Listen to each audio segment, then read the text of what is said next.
हम सब के बारे में एक ही खबर आएगी, फौत हो गए। सुनने वाले कहेंगे इन्ना लिल्लाह, जनाजा कब है? रश पड़ेगा जनाजे में, दफनाने में चंद लोग, और दफनाने के आधे घंटे बाद कब्र पे कोई भी ना हो।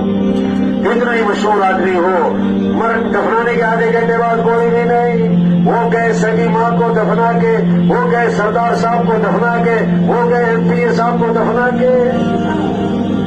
आज अपने पर मट्टी नहीं पड़ने देते, फिर मनो मट्टी तले दबा दिए जाते, और मट्टी डालने वाले को अपने और सवाब समझकर डालते। आज जमीन पर चल रहे, फिर जमीन में दफन हो जाएंगे।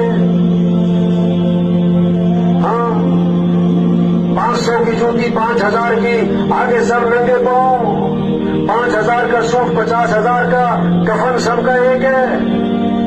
2 मरले का मकान, 4 कनाल का बंगला,